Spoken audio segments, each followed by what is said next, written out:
Hi Tim, you're looking particularly snazzy today. What are you wearing? I'm wearing a piece from a company called Grace and Garbo. And actually, you know a little bit more about them than I do, to be honest. Yeah, you're right, I do. And You're as the you can fashion see, queen. Yeah.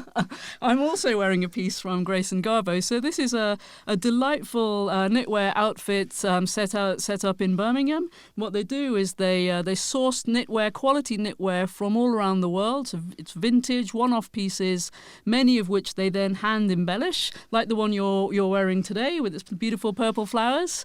And so they're big on sustainability. Nothing goes to waste. Everything is sort of recycled and reused. And if you want to know more about them, then have a look at the link beneath this episode. And thank you very much to them for supporting our podcast. Hope their sales soar. Yeah, thanks a lot, Grace and Garbo.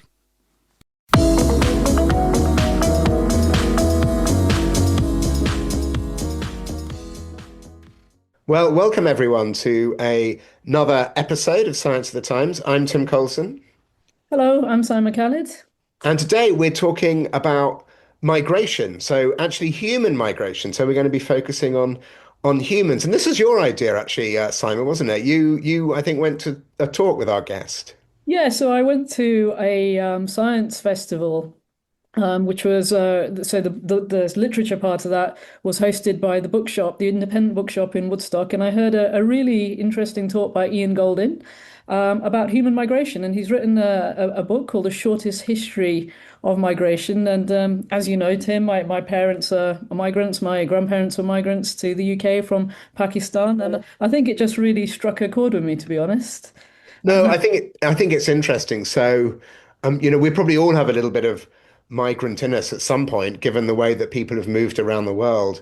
I shouldn't tell this story, but I did a 23andMe genetic test not long ago and discovered I was 27% French, and I still haven't really got over that. Excellent. But I mean, I think this is a really interesting topic because, as we'll discover, it's actually quite hard to do scientific research on migration. I think this is something I found surprising from Ian's book, yet it's an incredibly contentious issue in many parts of the world, particularly at the moment. And people seem quite confused at times over the pros and the cons and what have you. Yeah, and it's bizarre because, as you said, the geopolitical impacts and ramifications are huge, and yet probably, as you said, you found out you're very, there's a lot of you that's French, and it turns out that probably most of us are, a bit of a mishmash of many things, and so, but just quantifying that, yes, is difficult. It's hard. Well, not wishing to make light of it, I realize that's why I like cheese and wine so much. Actually, I think the French genes, but but anyway, I mean, it is a very serious issue and an important issue and a really interesting one. So let's get Ian on and have a discussion with him, and then we'll catch up at the end. Well, without any further ado, it's our great pleasure to introduce our guest today, Ian. Ian, would you like to introduce yourself and say a little bit about who you are? Thanks very much, Tim, for having me. So I'm Ian Goldin. I'm the Professor of Globalization and Development at Oxford University. And you're actually an immigrant to the UK, I believe. I am a migrant multiple times in different places. My grandparents were migrants. My parents were migrants. And I came to the UK for the first time in 1978, which is pretty long ago, leaving South Africa, where I was involved in the anti-apartheid struggle. And I studied here. I did my doctorate at Oxford. I stayed in the UK for a while. Then I went to France. Then I went to the US. Then South Africa became free in 1994. I went back to South Africa. And then after President Mandela, who I was working with, ceased to be the president, I went back to the US. And then in 2006, came back to Oxford. And I've been here ever since, very happily.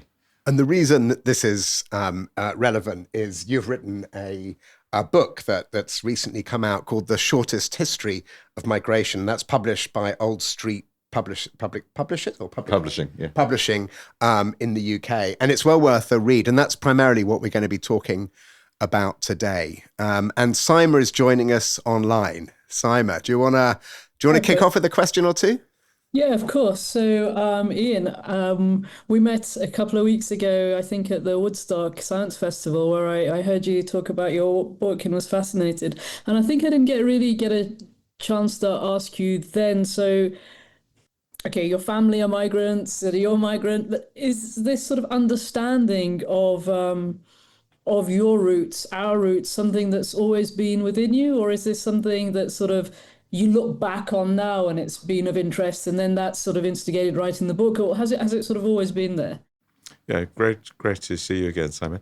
I think I became more aware of it as an adult. I don't remember as a child being that conscious of it, growing up in Pretoria, in South Africa. But I became more and more aware of it, as I confronted the choice of having to leave South Africa, which I didn't expect to have to do as a child. I also became more and more aware that the riches of South Africa and the whole apartheid system of segregation and inequality was rooted in migration. I did work on that when I was doing my economics degree at the University of Cape Town. So I became more aware of it. And then as my cycle of migration sort of repeated my parents' and grandparents', I became more generally aware of it. But my intellectual and academic interest, which really is over the last 20 years or so, comes from a recognition of the extraordinary contribution that migrants have paid, particularly to innovation, to science, and the importance of migration for development. So the broader things. I did try and do another book, I think it's 2012. It's called Exceptional People, Why Migration Shaped Our World and How It Will Define Our Future, with Princeton University Press. Very scholarly, as you'd expect of a Princeton University Press book. Because I wanted to try and help shape the debate, but it didn't have much of an impact. So this is actually my second attempt to try and influence the debate in a book which I hope has much wider appeal, which is written for a much broader audience than a Princeton University Press book would be. So can I take a sort of brief step back? How do you go about defining migration? Because obviously, given what you've told us about your background, it's not moving to one place and then staying there. Is it crossing a border? It's a very complex question. Partly because nation states, as we know them today, are very new inventions historically. And if you define migration as crossing a national border, there was no migration until the 18th century, say, when you really passports and migration statistics and controls, as we know them today, are even more recent. They really didn't exist until First World War. Yeah. So it's in 120 years ago, maybe. So I define it in two ways. In the ancient period, and we talk about migration in Africa, migration out of Africa into Europe and then across the world. So we're talking, 70,000 years ago plus out of Africa. 200, 90,000 first time out of Africa. Although these statistics keep changing as we have new DNA discoveries, new archaeological discoveries, and so on. I define it as sort of people moving away from their home range or their home area, rather than the crossing of national borders. When we get into the modern period, with the creation of nation states, it is indeed crossing national borders. But it's still a very fuzzy area. For example, different countries count people in totally different ways. In the UK now, we count students, for example, as migrants. A lot of countries don't. Some countries count a migrant as someone who's there for a day and others for a year. So it remains a very fuzzy concept, and I grapple with that in the book, but it's basically moving from one place to another, which is not the place of your birth. And so one of the central questions, in your book is sort of what drives human migration. And I guess sort of if we go back long enough, my question is, what do you think was the first driver of human migration? Well, I think humans have migrated for as long as Homo sapiens has existed. and that's an open question about how long that is, but let's say 200,000 years or more. I think what drove the earliest migrations continues to inform current migration. So it's a combination of a push, like famine, drought, volcanic explosion, conflict, with some more communally related things. I don't like my mother-in-law and I want to go away. With a curiosity and exploratory spirit. What's over that mountain? Where do those birds come from? And occasionally, as other people migrated, where do those people that we're seeing come from? Or where do the herds that migrate come from? So I think it's always been a combination of push, like compelling people to migrate. If we stay where we are, we're going to die. And there's no doubt that if we hadn't migrated, we wouldn't exist today as a species. I think that's pretty well established now, that we had to migrate to survive as a species. And that there were these pinch points in human history where actually the Homo sapiens came down to very small numbers. And with a curiosity, with an exploratory spirit, which I argue in the book, and maybe zoologists will prove me wrong, that is actually what makes Homo sapiens a particularly unique and successful species. It was that ability to migrate, to populate all parts of the habitable earth, and some which are even less habitable, like the tundra zones and things, deserts, and that ability to adapt and then to pollinate across this adaptation, which has made us what we are today. So should we ask Tim as the zoologist? Well, so I was going to ask that question. So in some species, there are actually some individuals that are morphologically different or have sort of slightly different behaviors that are more likely to move. So a classic example is naked mole rats, which you find in South Africa, no less. And they actually have disperser morphs. Obviously, we don't have that in humans. But do you think there's sort of some personality types in humans that are more likely to move? Because clearly it's very unusual for entire populations to get up and move. It's unlikely a whole town is going to suddenly say, okay, let's move. It's a really interesting question. And on aggregate, since we've had statistics, it seems like about 3% of people move. I was really amazed that seems constant. It's pretty constant for the last 120 years. Yeah.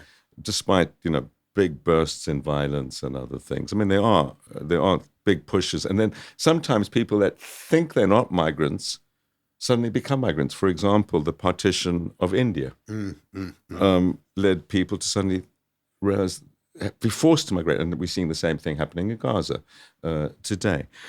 People that thought the place is their home is no longer their home. They're suddenly being defined as being a foreigner in their own land. And that happened with the breakup of the Soviet Union dramatically, and after the Second World War with the redefinition of countries. So a small share of people migrate. Now, the question is, are these people different?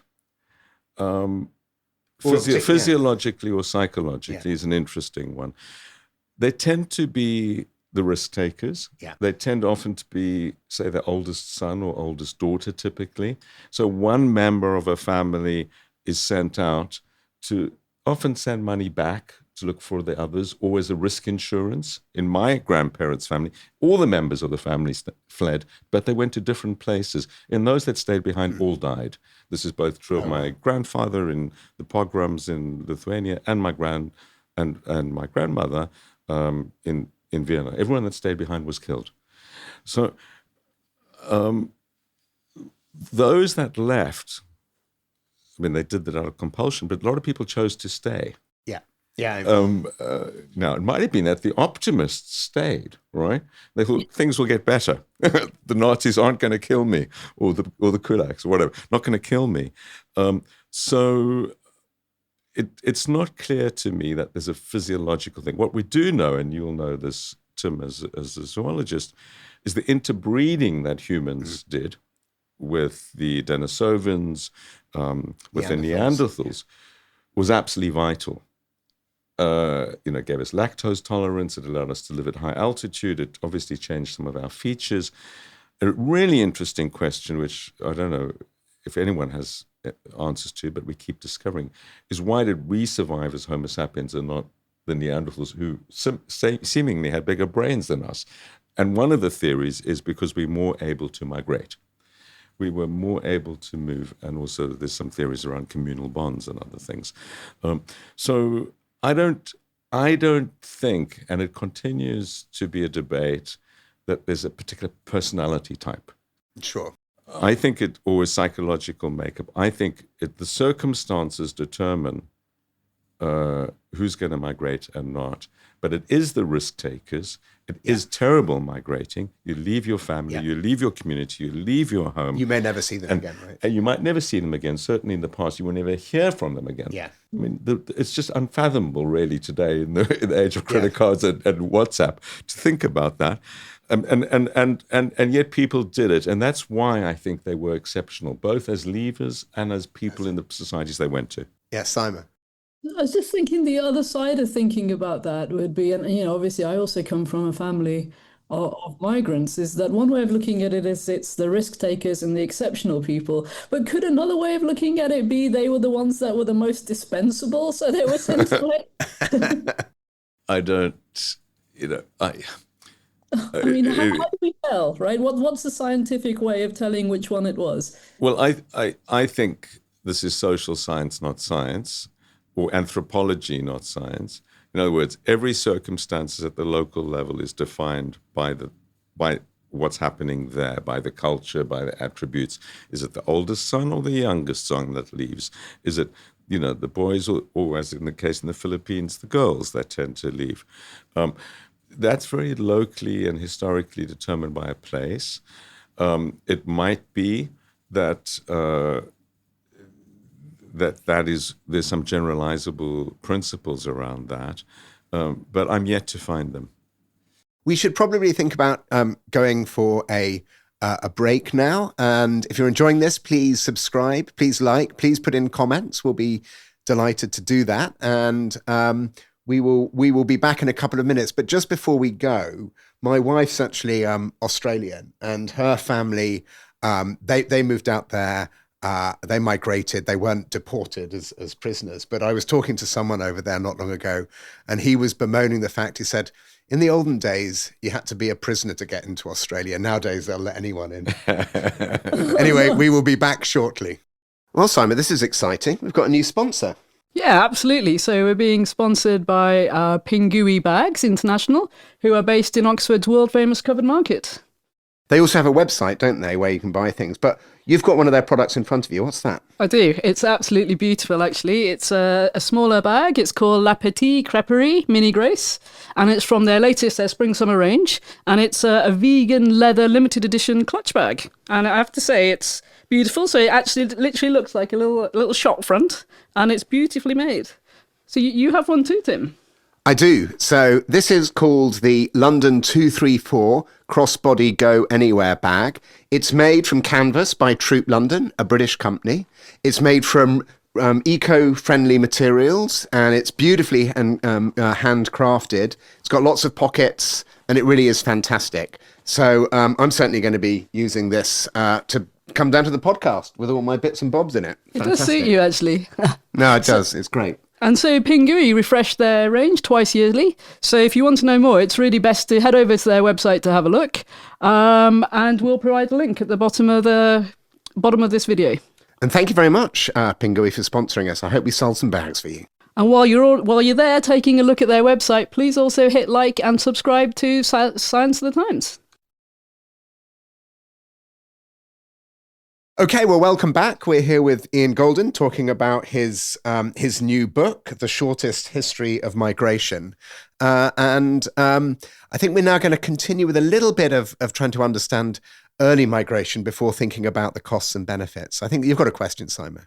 Yeah, absolutely. So I just want to pick up on the Australia theme, and I'm also looking forward to Tim's wife Sonia listening into this, and we're going to go at him after that comment. But yeah, you see, in the book you talk about this question of how did Homo sapiens get to Australia? They must have had some kind of water traveling device or vessel, and I think that's still an open question. Is that right? A boat, I think they're called, Syma. Yeah. It resembled a boat then, Tim. Yeah, could have been a raft, Yeah. whatever. it's a real mystery. I mean, just one step back. When people went to Australia, we used to think it was 20,000 years ago. Now they're talking about 45,000 years ago. You know, this is one of the extraordinary things. Just in the time I was writing the book, which took about a year, everything was being pushed back by tens of thousands of years. I mean, when people first moved across Africa, pushed back by 80,000 years while I was writing the book.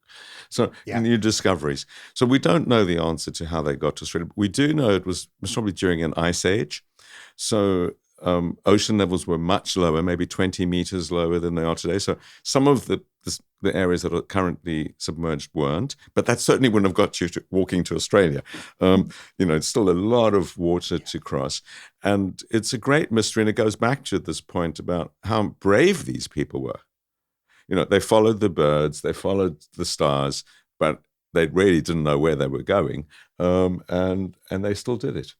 But they did get there, and they've made, and the sort of the Aboriginal people have been there, as you say, for 45,000 years, and they spread across the continent, and filled pretty much every niche that there was, every environment there was. They then, of course, suffered when many of them suffered, of course, when Europeans arrived. Just over a couple of 300 years ago. 250, something like that. So let's talk about, I guess there's two issues we should talk about. So probably one of the biggest kind of human migrations that happened in recent time is colonialization, right? And that has some challenging historical aspects to it. And you talk a lot, for example, about the consequences in places like India. You mentioned this before, of how India was divided up, also how Africa was divided up. And those, some of those decisions, some of those consequences still, are felt today. With hindsight, should we not have nation states? That's a big question. Colonialism, the voyages of discovery from the 1500s, had an absolutely devastating impact on the rest of the world. And it's thought that maybe 400 Spanish soldiers led to the death of 20 million Native Americans. Guns, germs, and steel. And similar things were happening in other continents, often later, but still happened. They also brought many positive aspects. The question of whether we should have borders or not sounds fantastical and utopian. But, I am extremely taken by the only experiment we know of countries willingly removing border controls on the movement of people, but also, in this case, capital and goods, which is the European Union. And the Schengen Agreement in the European Union has been the most remarkable success. And it was really tested intensely during the Euro crisis of 2010-11, when there were towns in Greece and Portugal and Spain where you had 70% youth unemployment. And so the question became, and at that point people could still come to the UK, for example, do people migrate for social security, and the answer is people stay at home when they're in trouble. Yeah. They rely on their communities and they stay at home. What the European Union has demonstrated to us that you can imagine a world without borders. Now, the European Union is soft center and hard shell. It has a very, very strong external border, and that's the subject of great political debate within the European Union and with the UK. Yeah. But it's not as fantastical as it seems. And of course, what you see is countries increasingly, there's 100 more countries than 100 years ago. As the breakup of the Soviet Union, since then, we've had 50 more countries in the world. So you think it's your home, but suddenly it's not. And if you're living in Scotland, and there's a Scottish independence thing, suddenly it's going to be a different country. And then we go to Scotland, we're going to need a passport. So the idea that borders are immutable, that they're necessary, etc., is not one that I subscribe to in the way that some people do. On the other hand, we have the world we are, and we've got to manage in it. But passports didn't actually exist until the 20th century, right? Yeah. I mean, that was you could go anywhere. And in the book, I tell the story, which is written beautifully by some novelists, of their shock and horror when they first asked by an official for a passport. They literally don't know what the person's talking about. Exactly. So let's move a little bit to the sort of economic benefits of migration. And you've actually got some pretty remarkable data that you report in the book. And in general, countries that take in migrants, actually benefit economically. I mean, and there's some pretty compelling data about this. Yeah, there's very powerful data. There's the short-run data, which is what do they contribute to the workforce? What do they contribute to taxes? Do they take out more in Social Security? And the basic story is that migrants tend to be of working age. So you're not paying for their schooling and you're not paying for their old age. That means that they tend to be contributing economically. That's why they come to the economy. So they're contributing and they're not drawing on as much as locals.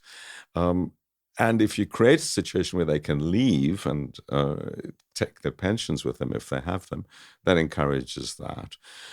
There's a lot of evidence now that they increase female labor force participation, for example, because they often do work like childcare, like cooking, like other care, which allows women to leave home earlier if they've had children. Typically it is women. So there's evidence that they don't reduce wages, they don't tend to compete with local laborers, and then the powerful evidence is on job creation. So they're 3 times more likely to start a small business. Yeah. They double or triple as likely to be innovators, Nobel Prize winners, Academy Award winners, etc. And so when you look at the longer term effects on a society, the dynamism of society, what economists call productivity growth, how much output people are getting, you see these most remarkable dynamic effects. And it's very difficult to think, for example, of a Silicon Valley iconic firm that's not migrant founded, or their parents were migrants, in the case of, say, Steve Jobs. Or when you look at the authorship of Nobel Prizes, there's always going to be a migrant in the team. And this is not an accident. This is a feature. But why is it? Is it? It's kind of going back to that original first question. Is it because that it's a particular type of person that migrates, or is it comes from necessity in terms of having to work very hard? You essentially it depends what type of migrant you are, but many migrants start with very little when they arrive. Yes, I think it's all of these things. I think migrants arrive in a society, they often can't very easily get a job, so that's why they create small businesses to employ themselves. And I think they're also driven. I mean, we all know our local news agent, my local news agent, who's still working at the age of 70, has put both his kids. His daughter's a doctor now. And his daughter comes in and does the newspaper round before she goes and works a full day in the hospital. I mean, that is different to a normal person in society. That work ethic and that desire to succeed and have for your children what you never had, I think needs to real sacrifices and a very strong work ethic. But it's also the case that I think they are the risk takers, they are the innovators, and they bring ideas. You'll know from your labs, Tim, that diverse labs are more effective. I'm not only talking about gender diversity, I'm talking about cultural identity and disciplinary diversity. And that's what migrants bring. They bring perspectives from elsewhere that catalyzes and pollinates with the perspectives of the home country. And that leads to new creativity. Because if you only have the same people doing the same thing again and again, you don't get much creativity. Yeah, I think picking up on that point, you demonstrate nicely in your book that whenever 2 peoples meet, there's always a spike in invention and creativity, and that's demonstrable. Yeah, right?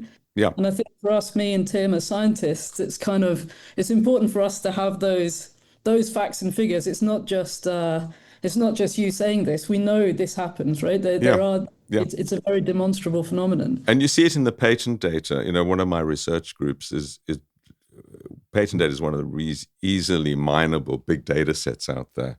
And you can identify the nationality of the patent holders. And you see these teams. And so we're looking at like breakthrough ideas versus incremental ideas. And it's very, very significant that the breakthrough ideas come from international teams. I mean, different people born in different countries. But despite, the positives, there's clearly migrants often get used as sort of a political kicking ball.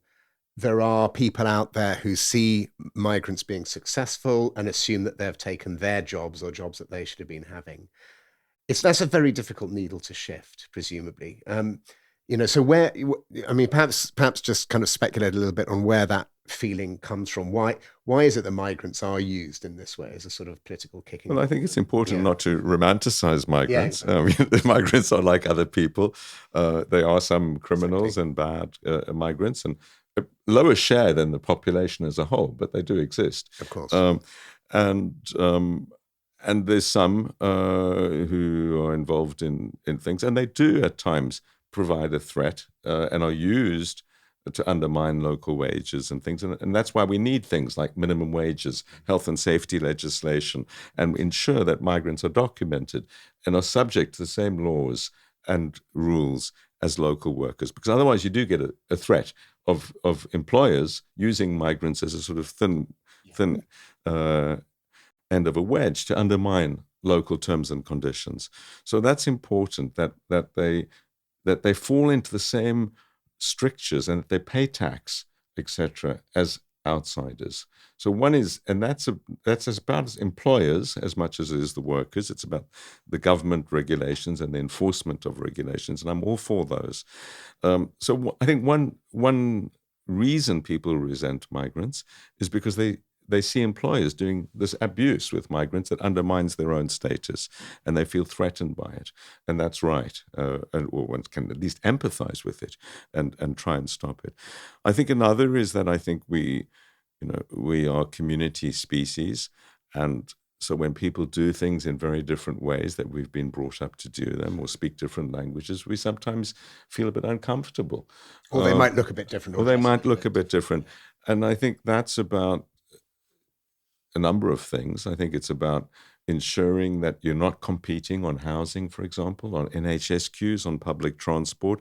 And it's noticeable that the anti-immigrant feeling around the world has spiked with austerity. Yeah. It's when there are cutbacks in social services, when the NHS queues grow, when the housing becomes less affordable, and it is with following privatization and things, people blame the other for it. And there's a spike with the financial crisis and the subsequent things. And I think COVID-19, which also came from elsewhere, we think, also led to this. The foreign is a fear factor. I don't think it should be dealt with by keeping migrants out, because actually migrants are a big part of the solution. We're not going to have affordable housing unless we build more houses, and we're going to need migrants too. We're not going to cut the NHS queues unless we have more foreign nurses and doctors. We're not going to get public transport more effective unless we have more bus drivers and others, and they're not going to come from Britain. And the same in the cost of living and food costs and everything else, and nursing costs, etc. What's happening in the UK at the moment on daycare is just crazy. I mean, all of us know people who depend on daycare workers, and you can't find British elderly care people. So we need blame them. the migrants, but you get rid of them, and then you pay the cost. You definitely pay the cost. But what I propose in the book, because I think we need to recognize this legitimate fear that comes from abuse, is what I call a migration bargain, which is we accept more migrants into our society, but we ensure they're documented, we ensure that they're subject to the same laws as domestic workers, so health and safety, minimum wage, and others, that they pay tax, etc. But we also have rights with that. They have rights for being treated with respect, safe passage, etc. The other thing that's happened is that there's an absolute conflation of refugees with migrants of other types. So, you see the small boats coming in, you want to keep out students or construction or agricultural workers. Now, refugees are governed by a totally different law set by international law. The UK is very poor in this respect. I mean, we accept about 10 migrants for every 10,000 people. refugees, for every 10,000 people. It's very low. We rank something like 25th out of 27 countries in Europe on this. And refugees need to be treated with respect. Are they in legitimate fear of their lives? Are they going to be persecuted if they're sent home? If so, we need to keep them, and we need to do burden sharing. I don't think the UK should accept more than its fair share, but we need to accept our fair share. And that's a different story. And I think the conflation of the small boat story with other migrants is a big part of the problem. We aren't dealing with refugees as the human beings that feared for life. My mother and her parents were first, and my grandfather on my father's side were refused entry into Britain. That's why we ended up in South Africa. And you can't let this happen in a civilized country in a civilized time. So, Ian, sort of just changing tack a little bit, I was wondering, I think our listeners, readers, viewers would be interested in your methods. So, I mean, obviously, we're a science podcast, and I think it's interesting. It's interesting for us to know what kind of data sets you're analyzing, what are your methods, and, in an ideal world, what kind of data do you need to get to where you are? Yeah. Thanks. I mean, it's a very good question. Let me start with the last question, last part of your question, which is, this is a terrible area for research. The data is extremely weak, and it's not consistent internationally. I think I mentioned earlier that, some countries count students as migrants, others don't. Some count a day, others don't. The UK doesn't record outgoing, for example. There's incoming control, but there's no outgoing control. So we don't know how many migrants there are. And the ranges, the degrees of potential error are huge, like a third, a double. We certainly have no idea how many undocumented workers there are in the country. So the first thing is even in a very advanced country like the UK, we don't have the data. And that's before you start talking about what's happening in India or what's happening in Africa or elsewhere. One big ambiguity. The second is the historical data is not really comparable because of changes in these rules, like bringing students in and out. And you've seen how the government and the ONS in the UK, the Office of National Statistics, have got themselves into a real tiz about this. We just don't know the consistency over time. When it comes to questions like the short-term questions of do migrants take local jobs, do they undermine wages, etc., there have been attempts to look at, say, wages in places with high incidence of migration and see if wages are lower. The view of the literature is that these are not able to stand scientific scrutiny. There's just too much going on at the same time. People come to places for different reasons. And there's no data on the long-term dynamic effects. I did the first analysis of this for the US, where I tried to estimate what the impact on the US economy would be if, through certain control measures being implemented. It's as rigorous as I think is possible to do, but I don't think you as scientists, Simon and Tim, would give it a pass, because we just don't have the data. And that's, it is working in this field is social science. And I think I'm not even sure about the word science in social. I mean, it's really, I find that, I mean, we're kind of running out of time, and I know you've got to get off, Ian, but I kind of find it amazing that better data aren't available, given how long you can queue in lines when you arrive in an airport or in a port and you're going into a new country, that those data are not, are not collated, are not available for wide analysis. That people don't record who's left, right? I mean, that you can leave and no one's monitoring it in the UK. The UK, and obviously across European countries now there's no data. So it's very poor, and I do argue, and I recommend in the book, much more work goes into this, because I think part of the problem, and then there's the separation between refugees and migrants and different types of migrants and so on. I think part of the problem is people have no idea. So you ask people how many migrants are in the society, and you get these numbers which consistently across the UK and other countries, the US, European countries, people are estimating 2 to 3 times the number of migrants in their society than there really are. The other thing is, of course, is that migration is very geographically concentrated. Some places, like London, is 45% foreign born. And no wonder London is so successful. Yeah, exactly. Other places, and the most and is the least anti-migrant place in the UK. Yeah. Although it has and this is true of Melbourne, this is true of Vancouver, this is true of the places with the highest share. They will have about half of their population foreign born. The places with the lowest share are the most anti-immigrant. Some of the northern places in the UK, or some of the rural areas. A place like Poland, a country like Poland or Hungary, Hungary I think has 2% migrant. It's the most anti-immigrant country in Europe. So there's also no correlation between numbers and attitudes.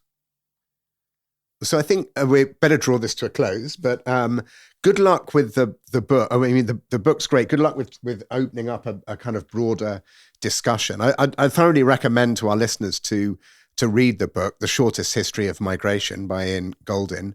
Thanks for coming on. And if you've enjoyed this podcast or any others, please subscribe, please like, and feel free to ask questions, leave comments. We've been busy answering them this week, haven't we, Syma, from previous ones? Yeah, for sure. And if we can't answer them about this episode, we'll just pass them on to Ian, right, Ian? Yeah, with pleasure. Thanks so much, Simon. Thanks, Tim, for having me. It's been a great pleasure speaking with you. Thank you very much. Okay.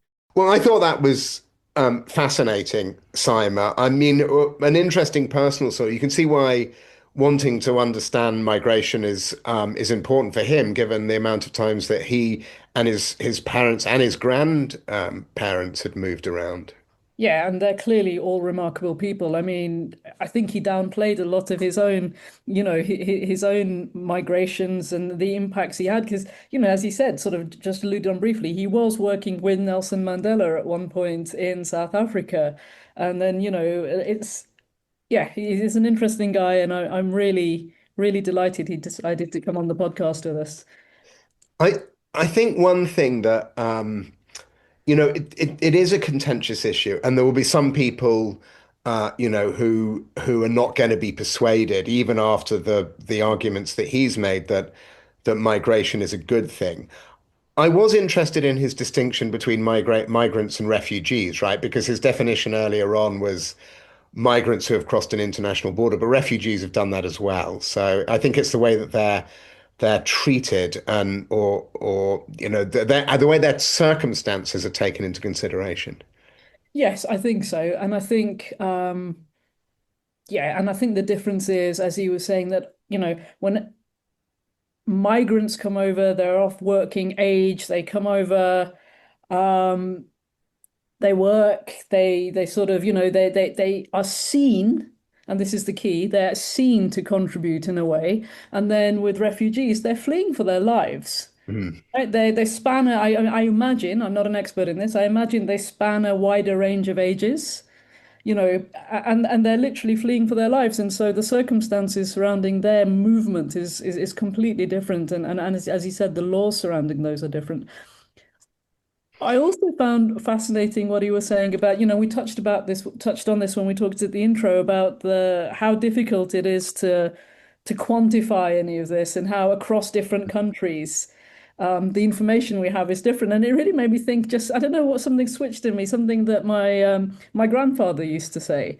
You sort of say that we don't, in Britain, we don't have any record of people leaving and such like, but where I come from, or my family come from in northern Pakistan, there isn't even any record of sort of family trees. So I don't know who my great great grandmother was. Beyond that, my grandfather didn't know who his grandmother was. All he would say was, she came from the mountains. That's that. Yeah. And so the written records are so sparse that it must be a nightmare. And of course, most of us know our grandparents, Yeah. would have met them. Some of us may remember our great grandparents, but beyond that, I think a lot of people, even if their families have remained in the same place for some time, possibly with the exception of the royal family, have any idea or have very little idea about, where their great grandparents came from. I mean, it's a really interesting area, and one that I think it's interesting that the way that genetics is actually being playing a role here, where you kind of can work out a little bit of, where some of your genetic variation, some of your genes come from. And I think, that's why place thing companies, well, it's gone bankrupt now, but 23andMe or Ancestry.com are so popular. Yeah, for sure. And going forward, of course, things are completely different for the youngsters now. We will always have records, and that's changed hugely. I mean, one thing so I've been a migrant twice. I spent a year living three times, a year living in Southern Africa and Zimbabwe, a year living in Stanford in California, and a year living in Australia. And although each year was fantastic, it's kind of leaving home's difficult. And I never really understood the culture in any of those places, even though American culture and Australian culture isn't that far. And I really missed a few things about the UK. I mean, not necessarily the weather. The weather was often better, well, it was always better wherever I went. But I did miss pubs, bizarrely. And not just for drinking, but actually for socializing and for finding out and working out what's going on. And Australia, and Sonia, who comes from Australia, who doesn't have that culture, just doesn't understand pubs to the same degree that I do. And I'm meaning that seriously, not like just the fact I'm a bit of a drunkard. No, no, I understand that. And actually, some of my European group members who have said, say, a lot of the times from Scandinavia, for example, have come over it, and that sort of culture has been something that they've discovered and have fallen in love with because they just didn't have it back home. You know, Well, on that note, our producer Rich is looking like he needs a drink, so we better probably wrap up. And I'll see you online soon for our next podcast or in person. I'm not sure who we've got next. Friday, I think, right? I This is think the next one that will be released is all about left and right-handed life with Tom oh, Richards. excellent. I look forward to that. Yeah, and that's your expertise. It'll be in your wheelhouse. Uh-oh, better do some They swatting all are. Actually, all of these things are in your warehouse. I'm always the idiot. But anyway. Okay. around. See you. Yeah. Bye.